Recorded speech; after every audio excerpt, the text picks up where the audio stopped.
Hello, hello, and welcome to another episode of the Captain's Lifestyle Podcast. It's been a while since I've recorded an episode. As you can see, I'm in my new office setup here, and we've got a three-peat guest on today's show. This is Mason's third time being on the Captain's Lifestyle Podcast, and for good reason because just over 2 years ago, Mason was living in his parents' basement and has since built a multi-million-dollar holistic supplement brand, the Stampede Network. And that's what we're going to be diving into today, how he was able to build that by facing his fear and deliberately putting himself through challenges and learning as he goes. Mason, welcome to the Captain's Thank you, bro. Lifestyle Podcast. I'm glad to be here. Third time's the charm. Yeah, man, you've been fucking crushing it. Yeah, you've been living on X Games mode. Dude, yeah, I took a little time off from like business and the social media stuff um to really just like go experience some more. So it's just, yeah, I've been doing some crazy things, bro. Going down to Costa Rica for the ayahuasca, running all the marathons in Colombia. Just got back from Kilimanjaro a couple days ago.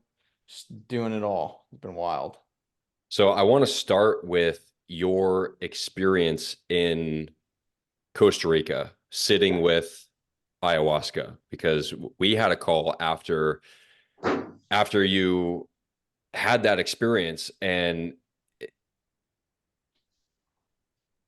your experience is with ayahuasca, specifically with the panther experience, which is what I want you to get into, is I think the secret that people are missing in their lives, because when people are faced with fear, most of the time they either ignore it because they don't want to see it, or they shy away from it, right? They don't want to look directly at the fear. So talk to us about your panther experience. Okay.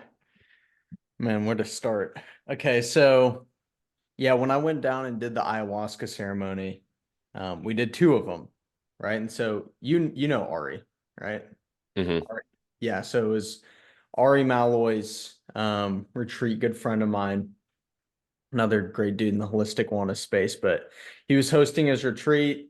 This thing came up. The honestly, like the opportunity to do ayahuasca had come up probably like three, four times before, but I didn't feel called to do it. And you really do need to feel called to do it. Like the plant calls you. And I had a lot of fear and resistance to it. But finally, this one came up and it's like, he's a good friend of mine. We should go. Let's make the leap and just go into it with some faith and see what happens. And faith's been like the one thing in my entire life, especially the past few years, that's guided me the most is I've become more conscious of it and what it actually is and how to live with faith, and just really following the breadcrumbs of God, right? And so it really led me in that direction. And so we had two ceremonies down there. The first one, when I went into that one, it was it was more of an experience of like unconditional love. I went to so many different realms and it's like it's different to recall right now because I'm not as fresh from it, right? And so it's like one of those things where it's like when you wake up from a dream and you remember it, and if you don't write it down, you forget it. But it's like it was more real than a dream. It was more real than a reality. It was life itself. And so like this first ceremony I went into, basically I'm sitting there and as I start to go into this meditation and the DMT from the brain starts to kick in from the ayahuasca activating it, it's almost like in the Avengers, that thing, the Tesseract that goes inside of itself, that big like cube. That's what happened, right? So reality literally expanded outwardly and it went from being this 3D plane where we have all these directions around us and up and down and all that stuff. It was like time became a new dimension or a new plane that I could transverse. It's like in Interstellar where he goes in the wormhole, right? And so it's like he's going along all those bookshelves and he can see different moments of time. That's what it was like. And so, yeah, that first night I go through this journey of basically experiencing the meaning of love and what my highest self was, because that was my intent going into it, right? And so the way ayahuasca works is you go in wanting something, but it's one of those things where it's like it's just really wise teacher that you go in asking for something and it says no. I'm gonna find the deepest, darkest crevice in your brain, and we're gonna go in here and you're gonna look at it, and you're just sitting there like, oh God, no, please don't take me there. It's like, nah, you're gonna look, right? And so that's really what it was. But yeah, again, that my intention going into it was like, show me my highest, most loving version of myself.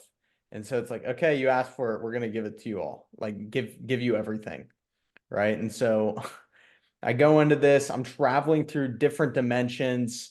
I'm seeing what love actually is, understanding the power of Costa Rica. Like if you know Costa Rica, they don't even have a standing military.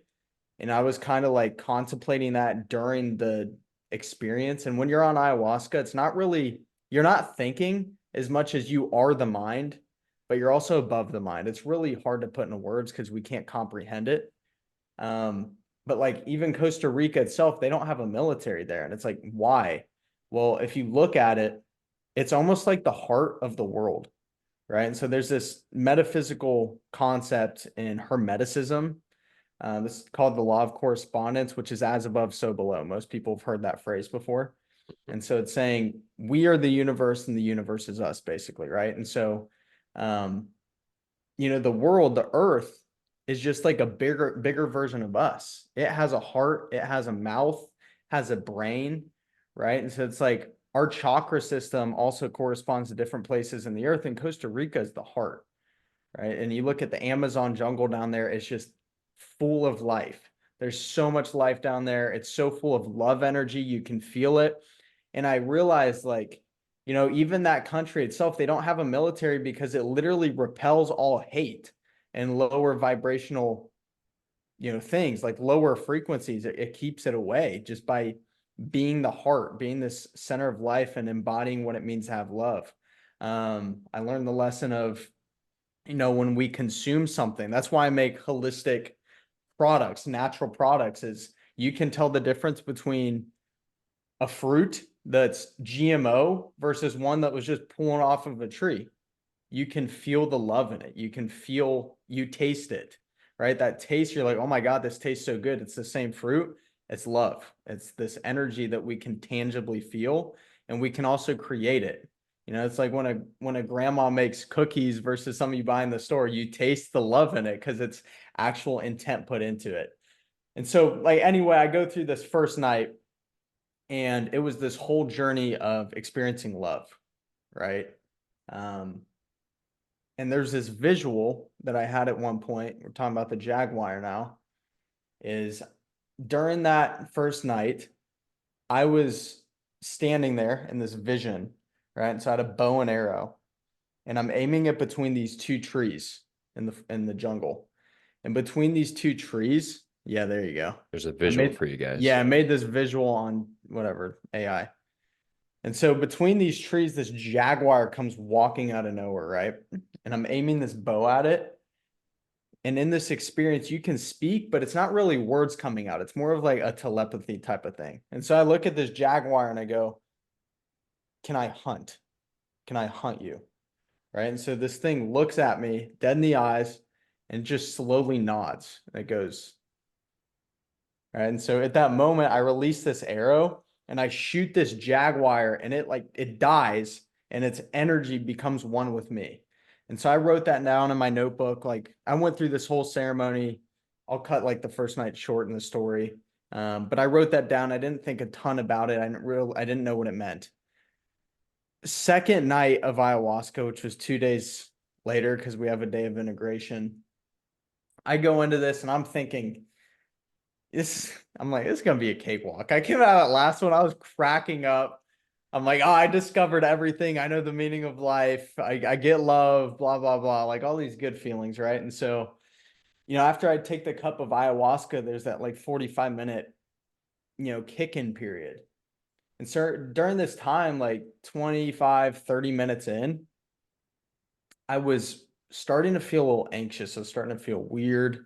Kind of had this like dark energy coming up over me. I didn't really know what it was. And so it just it kept increasing over and over. I was like, why is this not going away? I was trying to change my thoughts, trying to meditate myself out of it, but it was just getting stronger and stronger. And so it got to a point, it was so bad. Mario, who's the shaman, I really wanted to like be like, hey, Mario, come, like, can you come help me? And I just didn't say anything. And at the moment, I was thinking about the other people in the ceremony. I was like, if I cause like chaos right now while they're on this substance, it could mess with them and it could hurt their experience. So I'm just gonna, do whatever. I'm gonna let it run its course. I'm gonna go through whatever negativity happens, and I'm gonna just hopefully get out on the other side. And so I'm in this meditation, and in front of me is another visual where there's like this concrete floor in front of me, right? And so I have my eyes closed. You can imagine like this concrete floor and then infinite blackness going back like forever and ever. Inside of this blackness, it's just starting to get closer and closer to me. There's less like concrete on the floor.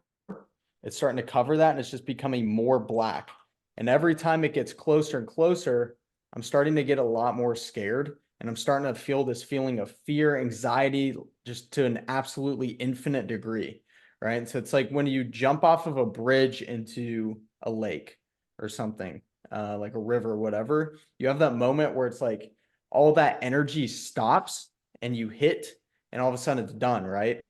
This was more like a skydive of feeling this fear where it's like you go terminal velocity and it just increases constantly. Like it just kept getting worse and worse to the feeling of like a panic attack where you have that feeling of impending doom. Right. And so that's what I was feeling in this moment. And as this darkness is getting closer to me, I see this panther is like kind of weaving in and out of the blackness. Right. And so this thing's kind of popping in and out of existence. I'm sitting there literally accepting the fact that I'm going to die. Like I actually had this feeling I'm going to die tonight. I'm going to be gone forever. Right. And so this energy keeps getting closer and closer. I'm like low key glitching out, like trying not to feel it. And just my whole central nervous system is going like fully electrified. Right. Like I'm feeling every possible negative emotion that you can feel.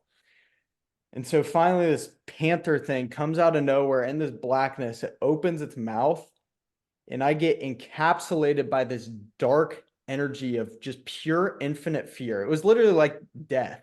Like it was like what you'd imagine Satan is. Like that's what it was. Right. And so I got eaten by this energy, and all of a sudden there was this glitch. Right. So it's like when you see a TV go static, that's what it was like in my brain. And all I remember at that moment is I pop out and I'm gone. I had an out of body experience. I had an ego death in that moment, but I shoot out of my body and I go to this realm, and I drew it here. Pull it out. I brought the journal. Dude, there's so many insights in this. So I go to this realm I call the realm of self, right? So I'm like this little point of awareness, and all around me were these eyes just going in different directions in that like 40 place where it's just like everything around. It's so hard to describe, but it's just infinite eyes. And so I was this awareness, and I would go into each of these eyes and I would become a me, right? So I'd become a Mason as soon as I go into one, or I'd become a Taylor or a Trish or an Ashley or literally like anybody, right? And so I went through this experience of going into each of these eyes, experiencing infinite love, infinite fear, right? So I experienced like what Jesus experienced. I experienced Hitler. And I was like, oh my God, I've experienced literally every life being in this weird place where time doesn't exist. And it wasn't me saying this. It was just like I was this point of I, right? So it's literally like you see these eyes. I was the I behind the I. I was the I am, right? And so it's one of my favorite phrases I've ever heard by Myron Golden, who's an amazing speaker, one of the business geniuses I listen to. is that God always introduces himself before we do, right? So it's like when we say, I am Mason, it's like I am as God. I am that I am, right? And so I was fully embodied in the I am that I am. I was the everything in that moment. If you call it a moment, I don't even know what it was. It was nothingness, right? And so um anyway, so many lessons and things I went through that that experience of dying. But like when I came back that night, I was asking what happened because I sat up, finally after dying, I kind of sat up and Mario came over to me and I was like, Mario, come over here. He comes over to me and I'm looking at him. I'm shaking. Like I'm horrified. I literally had just died. I feel like I just came into a body like in this flesh suit for the first time ever. So I'm looking at my hands moving them like, yo, I'm a human right now. It was one of those moments. I was like, what is going on? And I look at Mario, and it wasn't funny in the moment. I look at Mario, I'm like, dude, I just felt so much fear. And I was like, help me. And so he like puts his head to me, and I don't, shamans are crazy, but he injects like the energy of like love and calmness into my mind, and it like completely settled my body. Right. And so it's like, it's what I imagine what happens when you interact with a guru. If you've ever read like autobiography of a yogi, that's a lot of what the experiences are like. So I felt this energy of like calmness, um, of, coming back down to earth. I guess you could call it. I didn't really like go up from earth. I don't even know where I was. But anyway, I think back after this experience, when I died in that moment, I asked people what happened when I like glitched out, and apparently in real life, I shot out, like my arms resurrected out, and when I left my body in that experience, my body actually shot back, and I evacuated from my body in this realm, and I smashed my head on the floor. Right, there's this wooden floor, and I just crushed my head on it. People thought I actually died, and that's when I was like, oh my God, I actually had the experience of dying in that moment. Right, like my body actually, I evacuated my body, and I was gone. I was out. So I was like, I died like for real that night. And I felt the experience of what it was like and was absolute fear and, complete chaos. But on the other side of it, I realized like I had the exact same feeling as the first night. Once I broke through it, I felt infinite love and infinite connection to everything and oneness. And so I look back at it that second night with the panther. I realized the first night was my chance to connect with like that spirit animal on a deeper level. And when I hunted it, it was showing me how to die honorably. Like it said, yeah, you can kill me. You can use my energy. The second night, I had to go through the experience of that jaguar, and it was my turn to die. Right. So I had to give the energy back to that thing. And it was teaching me how to die with honor and love and go through our fears that are in front of us every single day, how to experience absolute fear and overcome it. And I learned that the biggest lesson from it is the only way to beat fear is to not try and fight it. It's not trying to run from it. It's just feeling it fully and allowing it to kill you. Because what fear really is this, it's, false evidence appearing real, but it's also like this, it's almost like this divine cleaner that when you allow yourself to feel fear fully, it sweeps away your ego, your concept of yourself, which is what allows your true essence to shine through.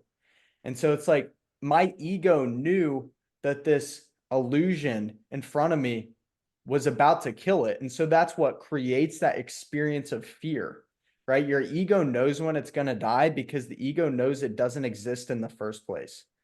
It's like if we think about our ego, our perception of ourselves, all of a sudden it disintegrates.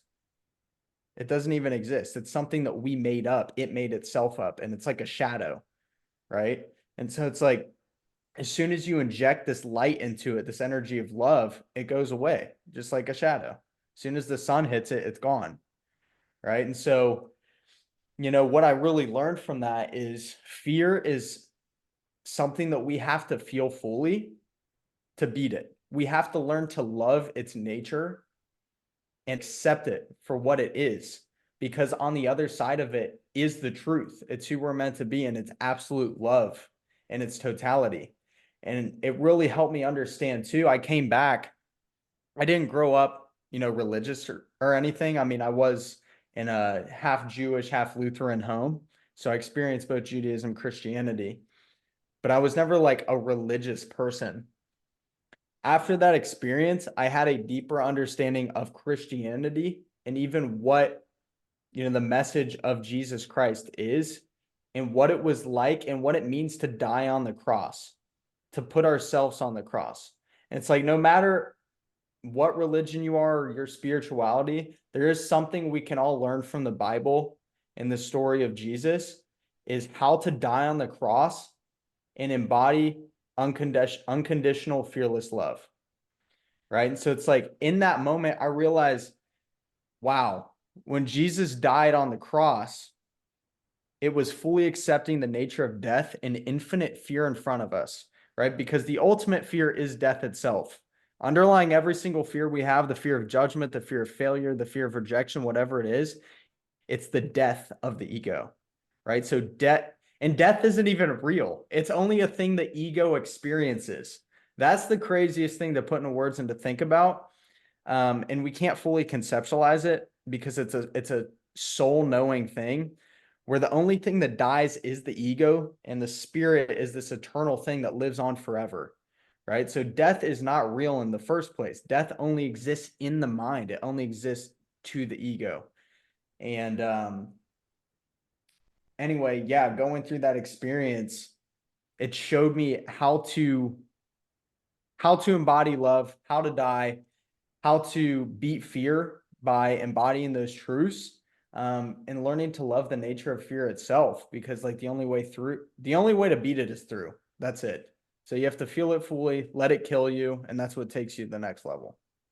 One of my favorite quotes from Joseph Campbell is any feeling felt all the way through is bliss. Mm-hmm. You mentioned the common acronym of fear, false evidence appearing real. I switched that in the definition of what it means to live the captain's lifestyle to face. So, when faced with fear, we face everything and ride the wave with courage. Mm. Because you've been surfing before. If you see a big wave coming and you just stand there and like try to ignore it, you're going to get fucking crushed. Right. Versus if you like embrace it and like go with the fear, go into it, you can come out on the other side having a wonderful experience. Yeah. So, before we move on, I want to hear more about your, and this is the same thing I asked you on our call together.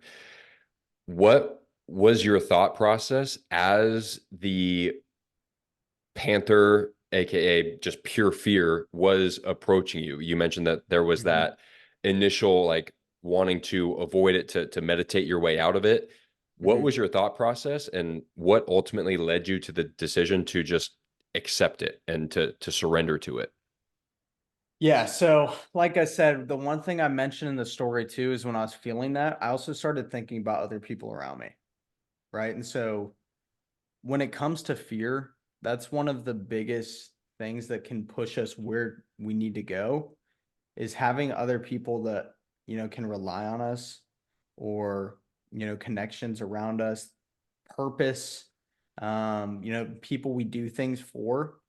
That's what allows us to really push through the other side. Cause it's like at the end of the day, most people will give up on themselves if it's just them. That's just the reality. And it's like even the toughest people in the world, they only push through because they have someone else they're doing it for. If they're the only person on earth and they had to push through some hard stuff, they'd be like, yeah, I'm okay. This is finally, they're like, finally, I get to go. I don't have to be the only person on earth anymore. Right. So it's like when you have other people around you, that's what gives you purpose. And so in that moment, like, yeah, I was scared. I didn't want to feel it. And honestly, like it helped too that the fear was so paralyzing. I didn't really have a choice but to accept it. And so, I just leading up to it, my thought process was more so like I don't want to be feeling this, but I'm feeling it.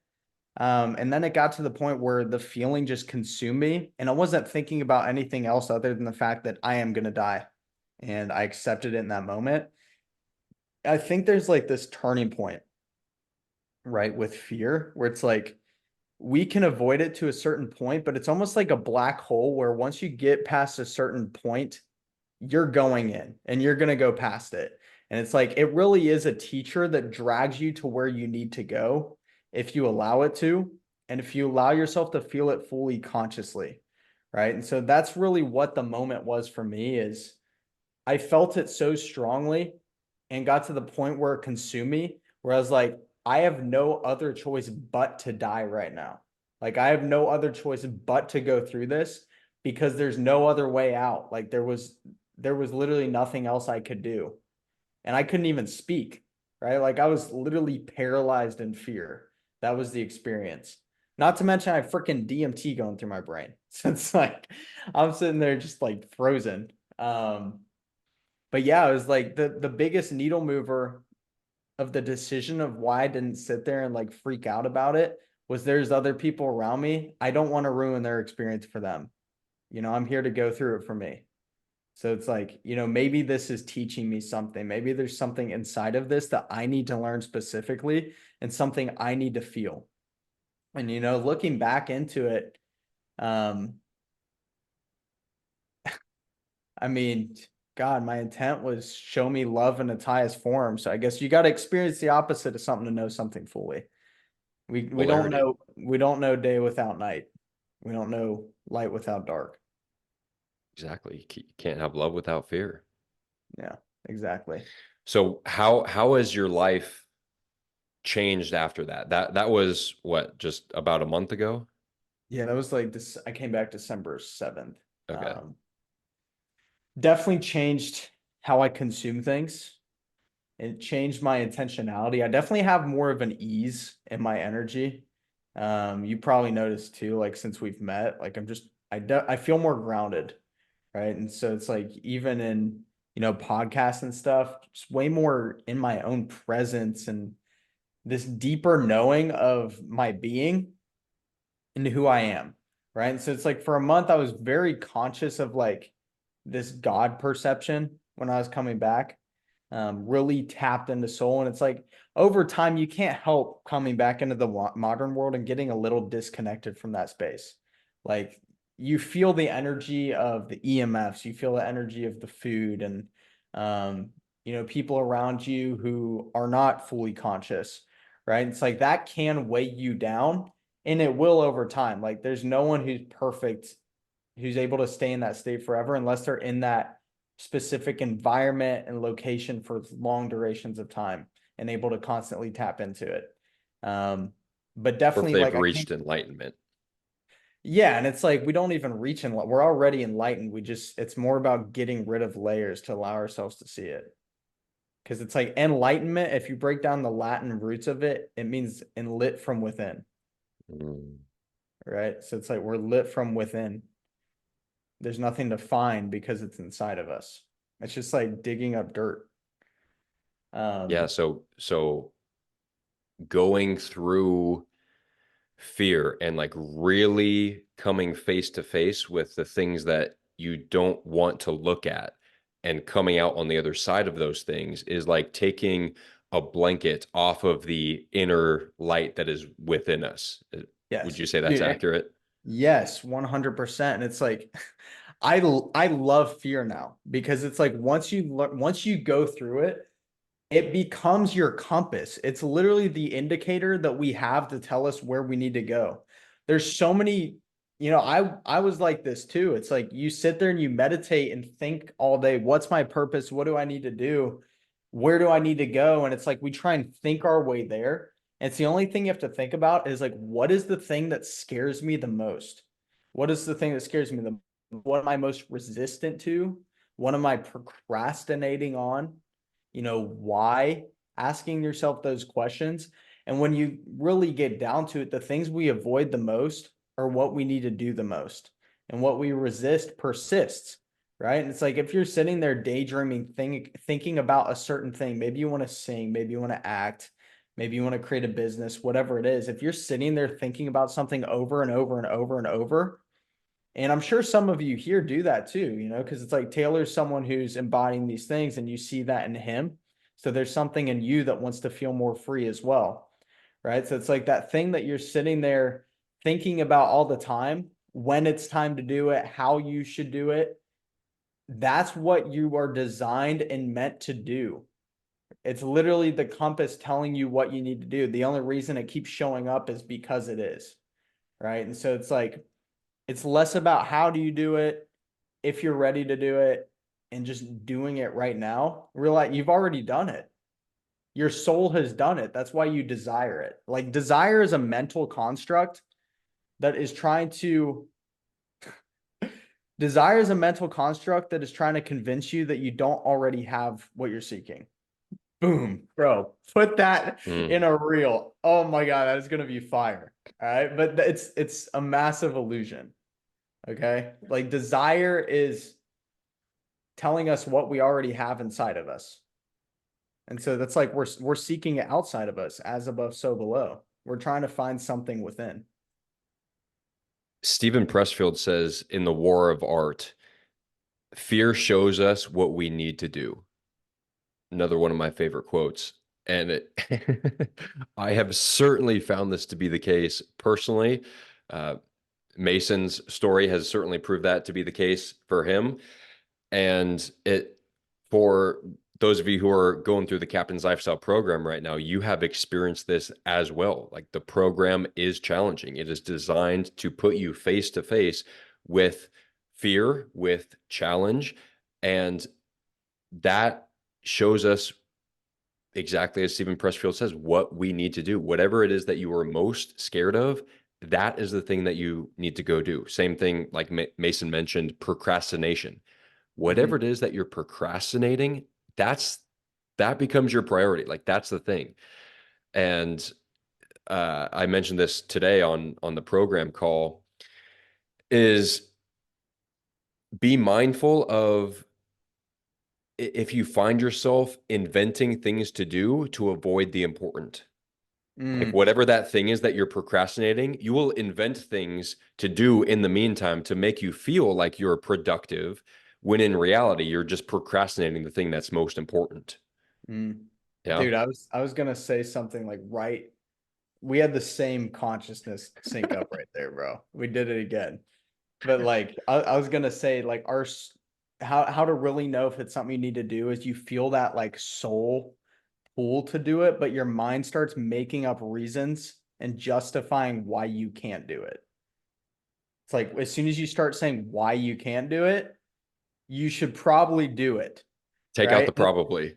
Yeah, you should do it. And it's like you have to be able to identify too, those things that are actually meant for you. So it's like, for example, and we'll get to it. I just got back from Kilimanjaro, my friend, and it was like, it was a great experience.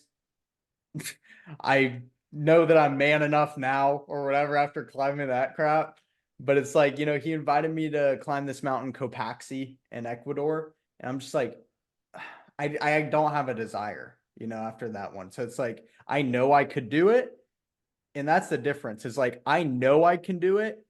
I'm not making up reasons why I can't do it. I just literally don't want to do it. And my soul does not want to do it after this experience because it was like, I've done it. Like I'm good. Cross that one off the bucket list. So it's like you have to be able to identify the two. Yeah, and this also doesn't have to be something like crazy scary, like quitting your job and, doing the thing that is repeating in your mind, which is absolutely something that I encourage. This is how I created the Captain's Lifestyle brand. Like I realized that I wasn't fulfilled doing what I was doing and that I wanted to create a bigger impact to serve more people. And so I'm very much a burn the ships at the shore type of person. Like figure it out as you go. Like fuck around and find out. Jump and grow wings on the way down. Like fear, like let's fucking go. It's Yep. scary, and I know that I'm going to figure it out as I go because I've had reps of this. I've done this multiple times. I trust myself, which is a huge component of this.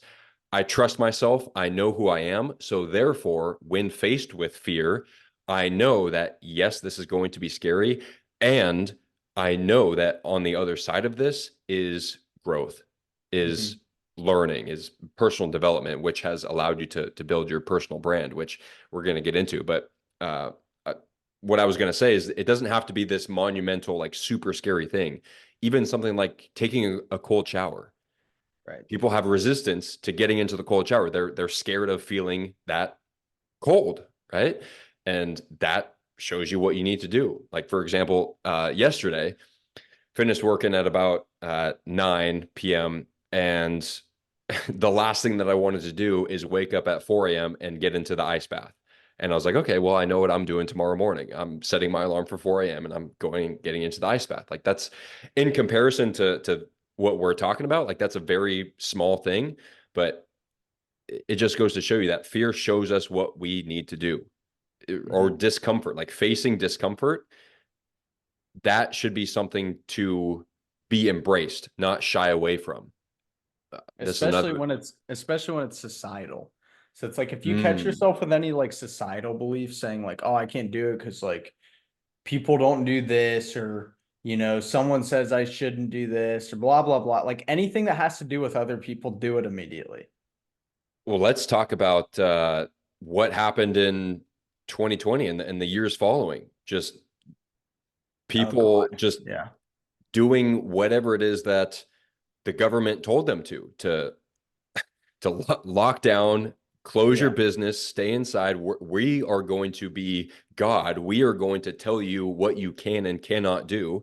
You must take this vaccination in order to continue working, to continue living, right? And so if you just go along with that, then that's the opposite of what we're talking about. Yeah, like you have to be the outlier, like myself, for example, and you. Like we're the ones who are like going beyond questioning this, but like actively going the complete opposite direction. Like Yeah. society's all going this way. We're the black sheep that's like turning around and going the opposite direction. And that's scary. Yeah. That Dude, can be we're scary. creating a parallel society. And it's like the whole issue is the education system at the end of the day, right? Because it's like that's where you're putting people in their first 7 years of life in the theta brainwave state where they're literally absorbing everything and not even really conscious, right? It's like as soon as you put them in there and you put them in an environment where it teaches them right when they're learning how to think a little bit, it teaches them what to think and not how to think. And you start giving them grades for just learning how to listen. You create a society of people who get an A+ for putting on a mask, right? So Yeah. it's like, oh yeah, get your shot or else you get an F and then you get a fine. F for fine. It's like, How that's about F for fuck you? Shove your vaccine yeah. up your ass. I mean, that's literally how it is. And it's just that I'm never gonna send my kids in school. Like they're gonna be homeschooled and be taught actual fundamental principles and knowledge about life and actionable things. It's like plus you have AI to help with that in the future. And we are going into this parallel society where you do notice people like in Costa Rica, you have all these communities building up going into a decentralized type of setup with Bitcoin and going this non-traditional way of education and work and living out your passions, being in communal societies, right? And it's like we're not going to have this split of societies. We're just going to have one here and one here. And it's like this one's going to have a ton of control and surveillance and lack of soul. And this one's going to have more nature, connection to each other, connection to the earth, and love, truth, and freedom at the end of the day. Speaking of the education system, I love this metaphor of say you've got like a bird, a fish, a squirrel, and a I don't know, like a snail in school, and the lesson is on flying, right? So the bird is obviously going to get an A plus in flying, and the snail is going to get an F, right? It's Hmm. like everything is so what's the word? Like Standardized. yes, standardized. Everything is so standardized. Like you have to learn this way. Like these are the things like, and that's not how human beings are. Like we are so radically different, right? Right. So if you try to teach a fish how to fly, the fish can study for the rest of its life. Like it's never going to learn how to fly, right? Yeah. So same thing with humans. Like And it can learn. It's just like it can't even do it. Because if it goes, it would have to one, learn how to breathe oxygen too. So that's like, yeah, there's it's no water up in the sky, so you die. exactly. So Yeah. I like the you know learning method of exploring what it is that you're curious about, like discovering who you are. Like that's what learning really is discovering your superpower, which is really just being your most authentic self at your highest level possible. Yes. And for the topic of this podcast, facing fear and learning from those experiences is how we grow and develop. There is no growth without overcoming challenges. There is no growth without deliberately facing your fear. Hmm. So, as if this ayahuasca experience wasn't enough for you, you recently just got back from climbing Mount Kilimanjaro. Talk to us about that experience, about having altitude sickness, having basically no sleep, and still getting to the top. I don't recommend a I mean, I don't. I don't recommend a single person here ever does it unless you get some altitude training before.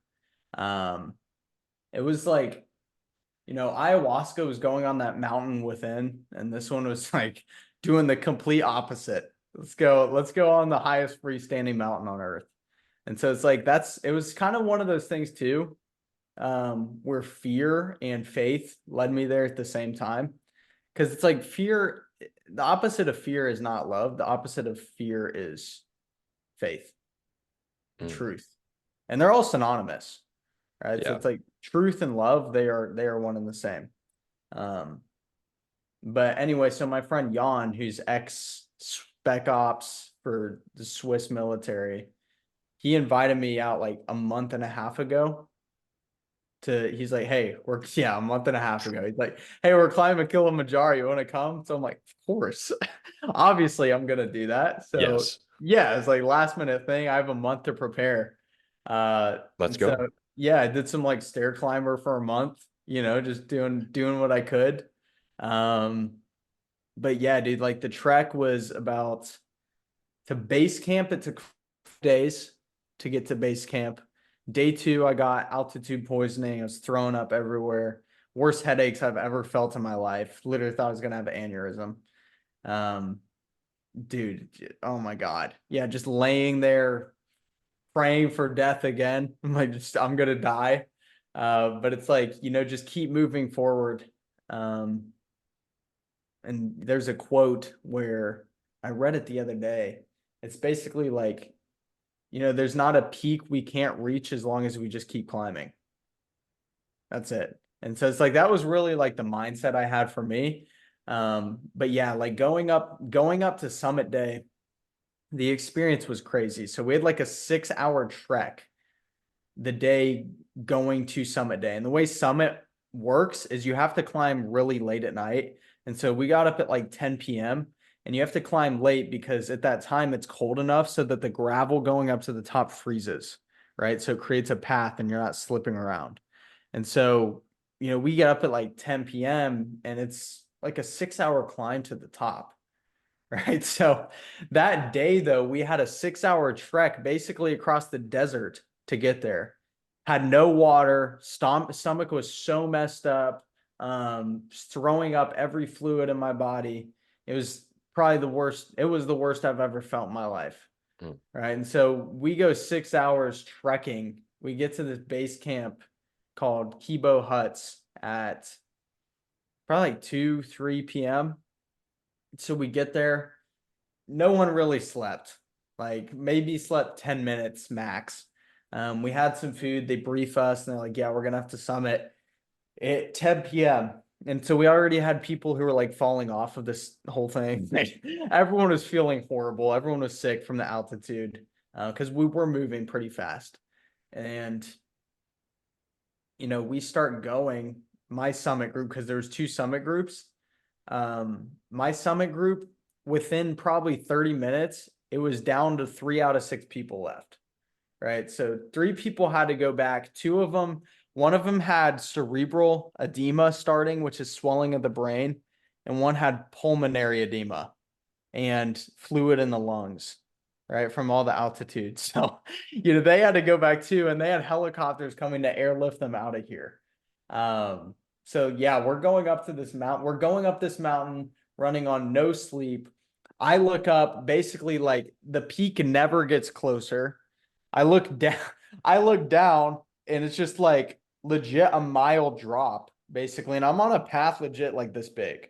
Right. So it's like I look down and it's a straight drop. If you fall off of this, you're gonna die. And we're all half asleep going up this. Like I stood in the back of the group because I was the only one who was kind of conscious. I was still using my poles, but two of the people in the group, like this one dude, Kevin, he was falling asleep. And I had to keep slapping him in the head because he was like starting to waddle a little bit. And I thought he was gonna fall off the side. So I was like, dude, wake up. Like, wake up. And then Liz, who was in front of Kevin, was kind of like doing the same thing. It's kind of like the penguin walk, right? So like we're all going up super, we're all going up super slow. I mean, beyond like maybe like half a mile an hour, right? And so we're going up super slow. People are just falling asleep. You hear people throwing up everywhere, headaches. People are just complaining about them. But it's like 6 hours of just torture and pain. Like my heart's probably going 140 BPM, right? And so as I'm there at that altitude, the body is not meant to survive at that height. Like you are not meant to be at that level because Kilimanjaro is 19,341 feet, right? It's like Denver, Colorado is 5,000 feet. Just put that in perspective. Mount Everest is 30,000 feet, right? Which is just crazy to think about. They have to use oxygen. Um, but God, we're climbing. My heart's going 140 beats per minute. And I bend over at one point because I actually thought I was gonna have a heart attack. I didn't know if I was gonna pass out like on the way up, honestly. It's like I'm standing there and I look at my guide and I'm like, I can't breathe. Like my brain's not functioning, don't have enough oxygen going in, so I can barely communicate. And this dude has climbed the mountain 300 times. I'm Those like, those Sherpas are just on another fucking level, it's dude. like, dude, what the hell? There's something wrong with you to do that. He's like, yeah, there's nothing else to do. I'm like, yeah, it's fair in Tanzania. But he looks at me and he's like, get up. We will make it to the top. You are getting to the top. And I was like, it was one of those moments where it's like, it was an Oscar worthy moment. I was like, Doc, guy, I got so much jet fuel. Let's go. Like we're getting to the top. And so another like hour later, right, of climbing, maybe 50 meters. It took like an hour to get up, right? Because it's so heavy up there. There's no oxygen. It's so slow. You're climbing over rocks that are frozen in ice, but you start to get excited, right? Because it's like when you start to see the rocks with ice on them, you're getting closer to the top. It's like, thank God it is below freezing right now, right? Because I'm about to be done. And so we finally get up there and we get to this point. Here, I'm gonna pull up a picture actually. Let me see. We get to this point where I look out at the sunrise. Oh my God, yeah, it was absurd. So this is like what I see, right? So like that's clouds and you have the mountains below me and all that. And I'm looking down at Africa and I'm standing there and I just start crying because it's like, oh my God. It was the most beautiful thing I've ever seen in my life, but it's like, okay, I finally made it to the top too. And then I look at my Sherpa and he's saying, let's go. We have to trek. I'm like, what? He's like, we're not at the top. I'm like, are you kidding me? So we had like another 30-minute trek over to the highest point on the mountain. And so I'm following this guy. I'm following one of my porters, another one of the guys. and we're going across this really skinny ice path, right? And so next to this ice path is the crater of the volcano because Kilimanjaro is a volcano, right? And so I'm looking at this crater. It's as big as multiple cities. It's the craziest volcano I've ever seen in my life. And if I fall off, I'm going to die. But this porter is going along the ice path and he slips and he wipes out and he starts to be like, yo, like take it easy here. He's pointing to a spot, the slippery. He's like, be careful there. So I'm going super slow. I'm taking my walking poles and I still hit that spot anyway. And I slip and I'm about to fall into the crater, like literally like a foot away from falling in. I take one of the ice picks and I jam it into the ice and I catch myself from falling in. I posted this on my Instagram. A picture of my ice pole is bent because this thing literally stopped me from. Dude, I probably would have fallen 5,000 feet and died. Like I would just, yeah, boom, gone. And so I wipe out. The girl behind me wipes out. She smashes the porter in the face with her pole. So he's getting like blood all over his face and his lip, all this stuff. We all regain our center and then we finally get back up. He's bleeding. It's a mess, but we make it finally along this path and then we get to the top of the world. It's like, okay, let's get our picture and let's get off of here. And so we're walking back again to go down this path. And like people up there just can't even talk. There's no oxygen. Like everyone's just out of breath. Our camera guy had to stop because his back got blown out or some shit like that. I don't even know what it was. But I'm walking back, going towards this path to get us down.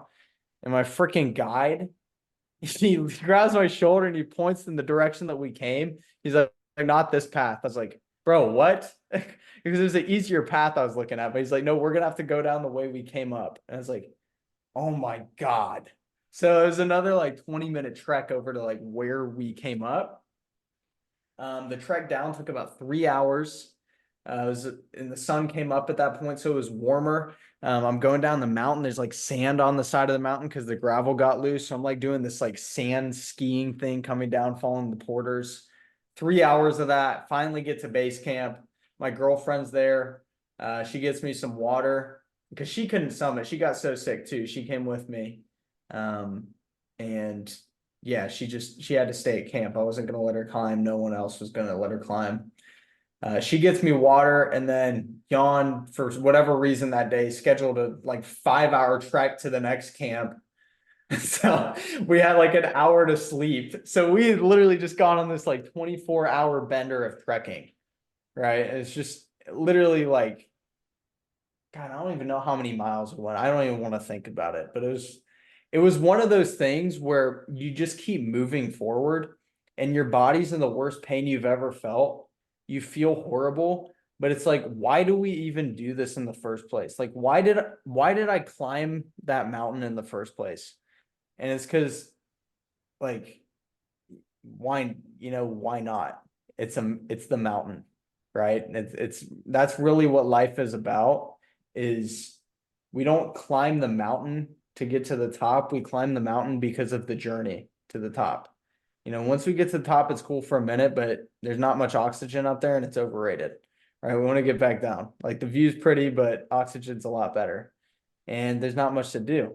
And so, it's really like who you become on the journey up, which is what matters the most.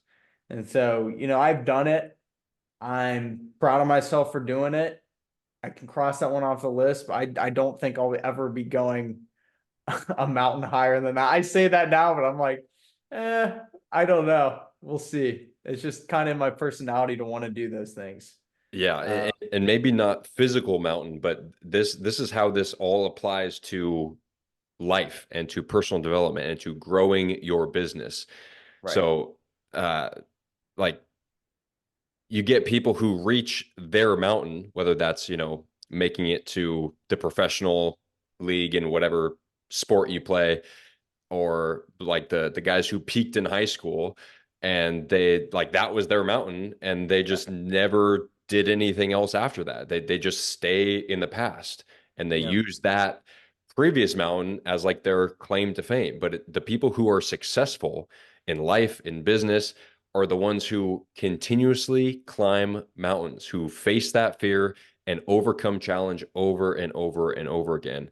So, before we give a shout out to the Stampede Network and tell people where they can find you, how has overcoming challenges and facing fears led you to create a multi-million-dollar brand? How has that helped you? I mean, that's the only thing. Like that's the only reason we're alive. Um, and I think it's because I've been at such a low point in my life too, that I know what it's like to be rock bottom and realizing like the only thing in front of us that gives us meaning is challenge. Otherwise, we're just lost. Right. So it's like when you just change your perception on it from like something that's weighing you down to an opportunity to grow, that's when things change. Mm, Right. Because it's like stress can be good or it can be bad. It just depends on how you see it. The people that get smacked by stress, they see the same thing as someone else who sees it as a good thing, but they see it in a different way. Right. So it changes their perception of reality. Um, and doing the hard things, like the things that are not easy up front, they're usually easier on the back end, right? So it's like most people want to do the thing that's easy on the front end, either get rich quick, the body hacks, whatever it is. It's like, that's harder down the line. That's the funny thing about it is like if you do the hard thing up front, if you go for the path that most people aren't going up front, you get the story too that nobody is talking about on the back end. Like you get to be the person who went through and did something. At the end of the day, it's like all we want to do is live a story out and we want to share it with the world. Right? That's the best creation and contribution we can give is having a unique story and a unique path we went through where we overcame challenges and other people can look to us and they can say, yeah, I want to be like them. And I want to do that in my own life and I want to climb my own mountains, whatever they are. Right. And so like that challenge, seeking challenge is literally the only thing that we have to do in this life because the funny thing is like we don't have to try to fail. Like failure in decay happens naturally. It's entropy, right? In the universe. Like the only thing we have to do to fail in decay is just neglect our growth. That's literally it. Like if we neglect a business for months and months and months, it's going to go down. If we neglect our body for months and months and months, it's going to go down. It's not like we're actively trying to ruin it, right? It's going to ruin itself because we just don't put intention into growth. And that's the only thing that really matters is having that focus and the intent in whatever you're doing, right? And that proves right there that focus and intent is the only thing that creates our reality. So it's like, intend to choose the challenging route, intend to do things that make us grow, because at the end of the day, that's literally the only thing that we're here to do. And that's it. oh. Drop the camera on that one. Let's go. Mic drop. Camera drop. That's savage. Let's go. Yeah. I mean, that's why challenge is one of my personal core values because I experienced this in the Marine Corps. I've experienced this in civilian life. Like, yes, challenge is the only way to grow, and personal development is business development. Okay, camera, you're gonna be a okay. Oh my God. Let's get this situated. Okay, there we go. All right. So we've been talking about your personal success, which has led to the success of the Stampede Network. Give a shout out to the Stampede Network. What is it that you do? What supplements do you create? Yep. So Stampede Network is a movement around waking people up to their full potential, mind, body, and spirit. So basically what I did on that mountain embodies the whole philosophy of the brand, right? So we're about spiritual empowerment. We're about healing people from the inside out. And the reason I started it is because one, I didn't actually like the supplement industry. I didn't want to do it when I first came into it because they're full of crap and they give people horrible foods, chemicals, synthetic ingredients. They lie. There's no transparency in it. So I was like, if I do it, I'm going to do it the right way. We're going to be ran by the three T's, which is truth, trust, and transparency. And it's going to actually stand for something. It's going to be a movement that people can get around. And so that's really what the philosophy of it is. We started out with this product called Spartan Bee Bread. You may or may not have seen ads of it. It's Definitely been, heard me talk about it. yeah. Um, so, that was like the first product, still pumping that out, but it's a, natural bee pollen and honey supplement for energy, vitality, recovery, sleep, you name it. But it's like really this mark more than anything that's a representation of how we're actually meant to live in combining nature with the modern world, ancient methods with modern practices, right? And so just bringing it together into a singular brand where we can help people wake up to their full potential in mind, body, and spirit. Rad. And yeah, in addition to Bee Bread, I also love Awaken. This is the only pre-workout I'll consume. You Yeah. guys also have ashwagandha and a bunch of other good supplements. You guys can use code CAPTAIN for a discount on anything from the Stampede Network. Highly recommend checking them out. Mason, thank you for coming on the Captain's Lifestyle Podcast. Where can we find more about you? Check me out at Mason Kuhr, MASONKUHR everywhere. Got Instagram, TikTok, YouTube. I got my podcast too. And then you can check out the Stampede Network at thestampedenetwork.com. We're also on Amazon, TikTok shop now too. So we're everywhere. You'll find us. Sweet. All right, last question I asked every podcast guest. What does thriving mean to you? I feel like every time you ask me this, I change my definition for sure. We're evolving. Yeah, exactly. That's what thriving means to me. It means to Mm, evolve. mm, It means we're constantly growing, no decaying. I love that. Mentally, physically, spiritually, emotionally, Sir. always growing. Love it. All right, Mason. Appreciate you coming on for the third time, sharing your wisdom about facing fear. Remember, fear shows us what we need to do. And with that, live the captain's lifestyle so together we can make thriving standard.